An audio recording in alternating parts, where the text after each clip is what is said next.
Hello guys, welcome back to my channel. నేను మీ review Tarak. అందరు ఎలా ఉన్నారు? బాగున్నారా? ఏంద్రా బాబు మురారి సినిమా రిలీజ్ అయింది, 25 ఏళ్ళు కంప్లీట్ చేసుకుంది. అరే ఎవర్రా మీరు అంతా గిట్లా పెళ్లిళ్ళు చేసుకుంటారు ఏంద్రా నాయన?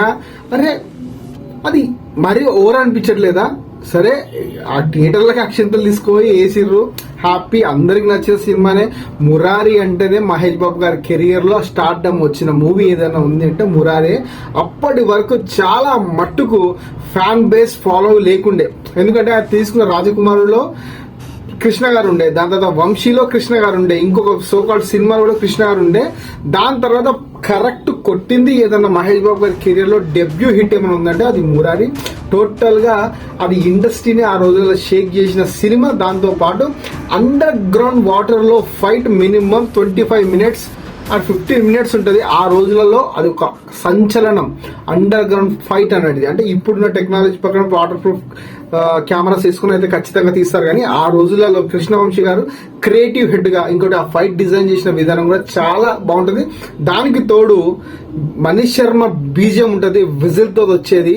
ఆ క్లోజ్అప్ షాట్ లో చెయ్యి గానీ అది చూపించే విధానం అయితే నెక్స్ట్ లెవెల్.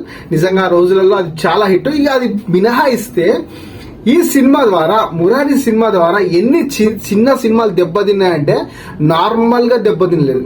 ఎందుకంటే ఇప్పుడు బర్త్డే August 9th 10th సాల్ 2 రోజులు సినిమా పెడితే బాగుండు.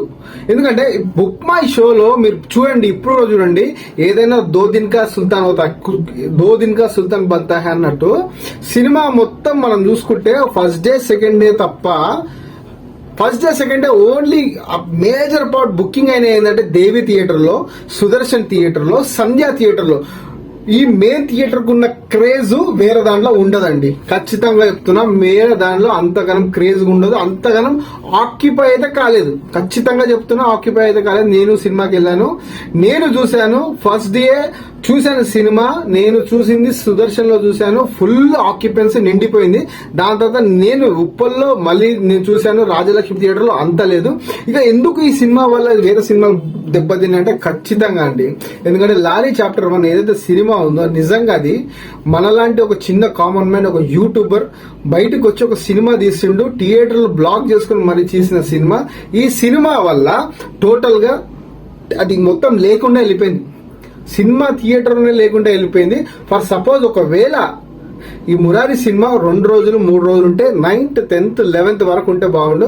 ఏకంగా 14 తారీఖు దాకా నాన్ స్టాప్ పెడితే ఎక్కడ థియేటర్లు ఖాళీగానే ఉంటాయి తప్ప ఇక అంతకు మించిందైతే ఈ సినిమా కోసం చెప్పాలి. ఇంకోటి ఏంటంటే, ఇట్లా తయారైందిరా బాబు, మీ అమ్మ నాన్నలు ఎవరన్నా చూస్తే ఏమనుకుంటారో ఆ వీడియోలు ఏంది అంటే నాకేం సంబంధం లేదు, దానికోసం నేనేం పెద్ద మాట్లాడేది ఏం లేదు. కానీ ఏంటంటే, సినిమాకి వెళ్ళామా, చూసామా, వచ్చామా, రైట్. మా టాలీవుడ్లో తీసుకోరు. అదే కృష్ణవంశీ కూడా డేంజర్ గా ఫీల్ అవుతారా బాబు. కృష్ణవంశీ కూడా ఏంద్రా నాయన ఇది అనుకుంటాడు, ఖచ్చితంగా చెప్తున్నా. అంత డేంజర్ గా క్రియేట్ చేస్తారు ఒక్కొక్కడు. అరే నిజంగా మహేష్ అన్నకి నెక్స్ట్ రాబోయే సినిమా ఏదైతే రాజమౌళితో తీస్తుర్రో దానికి అమ్మ మొగుడు ఫ్యాన్స్ ఎక్కువ అయిపోయారు. ఇప్పుడు మహేష్ బాబు అన్నకి చాలా చాలా చాలా చాలా ఎక్కువ అయిపోయారు. ఎందుకంటే జస్ట్ బికాస్ ఆఫ్ అన్స్టాపబుల్ షోలో మహేష్ అన్న తన హార్ట్ టచింగ్ వర్డ్స్ ఏవైతే ఉన్నాయో అప్పటి నుంచి మహేష్ బాబు అంటే అప్పటిదాకా సోషల్ మీడియాలో పెద్ద యాక్టివ్ గా ఉండడు, అంటే లైక్ ఏదైతే దాన ధర్మాలు చేస్తాడు అన్నట్టే తెలుసు, కానీ మరీ ఓవర్గా లేదు. ఆ సినిమా నుంచి ఏదైతే అన్స్టాపబుల్ షో నుంచి తను వ్యక్తపరిచిన మాటలు అప్పటి నుంచి అందరికీ ఇక తను ఒక గాడ్ అయిపోయాడు భయ్య. ఎందుకంటే చేసినగా సాయం చేసినోడు ఎప్పటికీ సలాం కొడతాడు ఈ దునియా మొత్తం. అది కూడా నార్మల్ సాయం కాదు, అది ప్రాణదానం చేసిండు ఆయన. హార్ట్ సర్జరీస్ నిజంగా చెప్తున్నా, ఏ హీరో చేయడు భయంచత్. నిజంగా చెప్తున్నా, ఏ హీరో కాదు అది లేదు భయ్. దిల్ లేదు, అంత దిల్. నీ అమ్మ ఏం దిల్ భయ అది అమ్మా. నిజంగా నీకు అందుకే రక్తాలు కోసుకుంటారు, ఒక్కొక్కటి రక్తాలు కోసుకొని బొట్లు పెడతారు. నేనైతే చూడలే భయ్యా అంత రక్తాలు కోసుకునేది అంతా. అది వచ్చేస్తుంది నిజంగా. మహేష్ అన్న నువ్వు గ్రేట్ అన్న, నార్మల్ కాదన్నా నువ్వు. ఈ వర్డ్స్ లేవు నీకోసం చెప్పుకోవడానికి. నీ సినిమా చూసి మేము కూడా ఎరిగినాం. నాకు అన్నిట్లో నచ్చిన సినిమా ఏదైనా ఉంటే నెంబర్ 1 సినిమా అన్న. వన్ నేను ఒక్కడిని, ఒక సైకో టైప్ అనమాట. చాలా బాగుందన్న. సో ఇదనమాట మూవీ రివ్యూ కాకుండా దీనిలోని అప్డేట్స్. కొద్దిగా నిబ్బా క్యారెక్టర్లు అయిపోయినాయి, అన్ని క్యారెక్టర్లు అయిపోయినాయి. సో ఇప్పుడు ఈ సినిమా కానీ ఇప్పుడు సోనాలి బింద్రే అయినా సరే, తీసిన డైరెక్టర్ కృష్ణవంశ గారు అయినా సరే, మణి శర్మ గారు అయినా సరే, ఇవన్నీ చూస్తే ఆ రోజుల్లో కూడా ఇంత ఏలేదురా ఎవడు, ఇప్పుడు ఏదిరా అనుకోవచ్చు. అంత దారుణంగా తయారు ఫ్యాన్స్. ఎనివే జై హింద్. నేను మీ రివ్యూ తారక్.